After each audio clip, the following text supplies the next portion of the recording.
The SEC casting a wider net as it investigates the apparent $50 billion fraud allegedly committed by Bernie Madoff, continues to look into whether the family or the feeder funds had any connection to the wrongdoing. We've got Charlie Gasparino with some new developments on one of the higher profile salesmen and feeder funds that fed money to Madoff, right?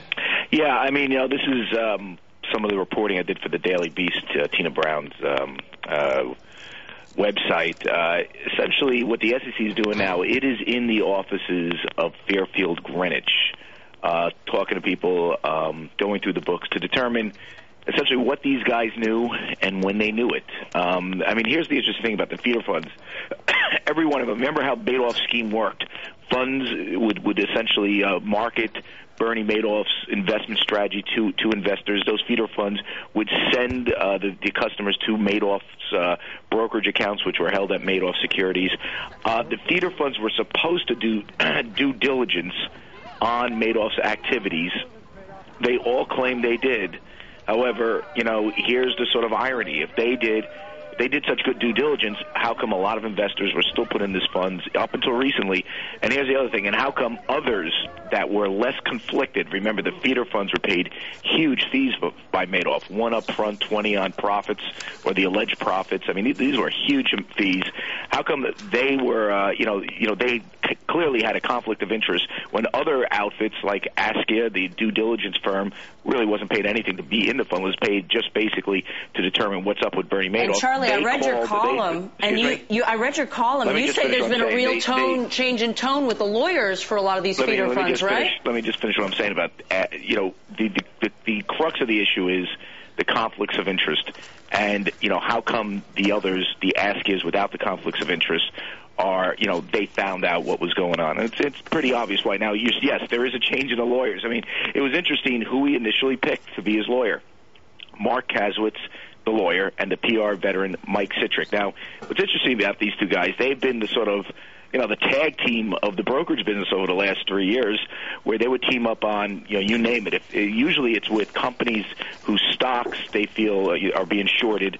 If they wanted to fight back against the shorts, they go to a team of Kasowitz and Citrick. Kasowitz files the lawsuit, as in the BioVail stuff.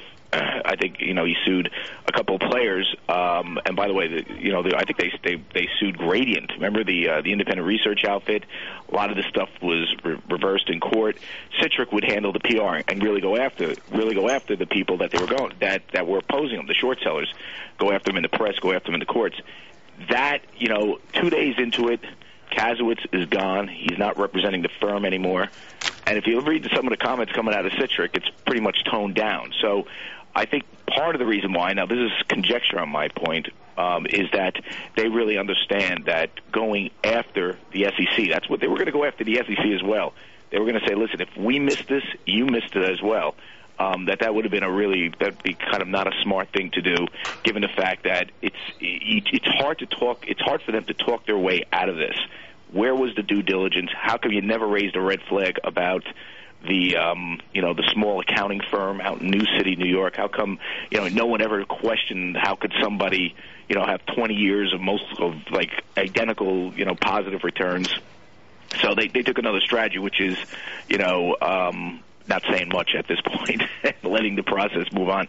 But the SEC is in their offices, and if the SEC is in their offices, well, you got to think the U.S. attorney is snooping around as well. So, I think so. It's pretty interesting how this is going to go. I think the feeder funds are really where the investigation goes, because you have to ask yourself, where was the due diligence? If you did it, how come you missed it while all these other guys got it? Yeah.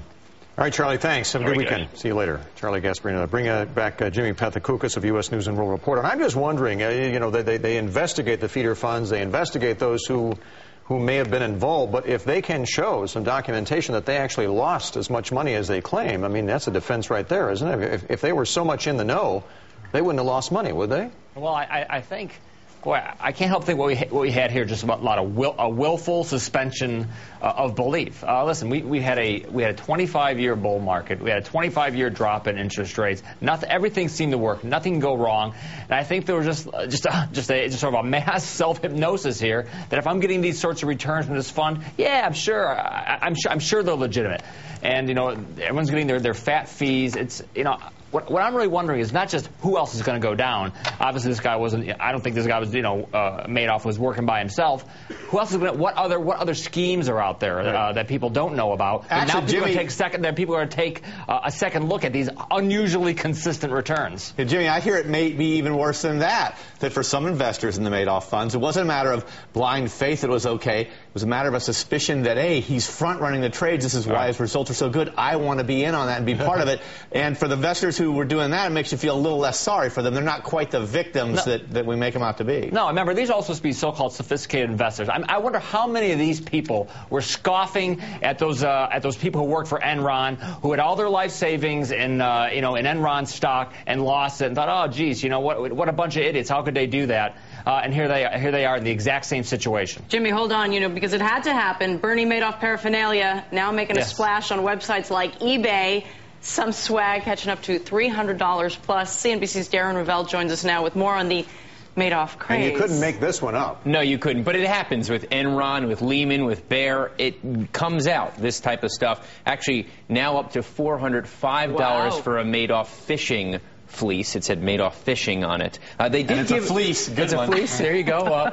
Oh yeah. There you go. But the only thing that we could get, we got this is an emergency kit that they gave to the employees. Not sure when this was given out. Maybe after 9/11, but it comes with some. It says on there employee disaster recovery hotline. That's why I thought it was the best piece. And it has an emergency blanket. I don't know if this is for your nose. It's very small for an emergency blanket. You got the pure. It looks like a Capri Sun. The pure water, purified drinking water. Okay. A light stick. A couple bandages. A whistleblower. Oh, there you go. Insert your own joke there, right? Yeah, you got the whistle. To use this stuff, when the feds come knocking at your door? Bayer is good for. That's good right there. What else? By the way, just to add this, I am selling a T-shirt, a lot of T-shirts now that says, Bernie made off with all my money and all I got was this. And it's already out on Cafe Press. You can already find it. Now, let me tell you. So there's a couple things out there right now. You have the Madoff flashlight is out there. It's $150 right now. A mouse pad came up this morning. It's up to $41.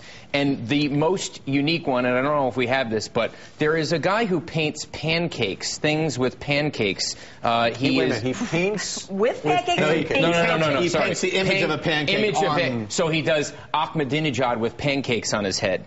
He has a Bernie Madoff pancake buckwheat.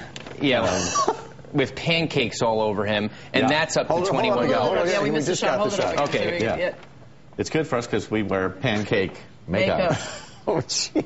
There you go. So you have this emergency kit that I presume was designed after September 11th for sad reasons. Jimmy Pathakoukas, you have your own investor emergency aid kit, right? Well, I think there should be an investor emergency kit that should be handed out to all investors, especially these so-called sophisticated investors. What would be in it? What is that? I put maybe some of these books on Warren Buffett, little Buffettology books. Maybe that old Peter Lynch book, One Up on Wall Street. Maybe a prospectus for like an index fund, something very safe like that. How about a letter opener? Open up some of these statements. Actually take a look at where your money's going. I think that would be a very good start. And by the way, I cannot see these pancakes. I cannot visualize what you guys are talking about with the pancakes. But don't forget, you also mentioned two movies in that investor kit. I put a couple movies in there. How about the Grifters? Remember that was a classic. About scam. How about Catch Me As You Can? About a flim-flam man. With Leonardo DiCaprio. That was fantastic. That was an incredible scam. That's right. I think those would be a very good start for people to sort of raise their awareness of flim-flam and risk, allegedly.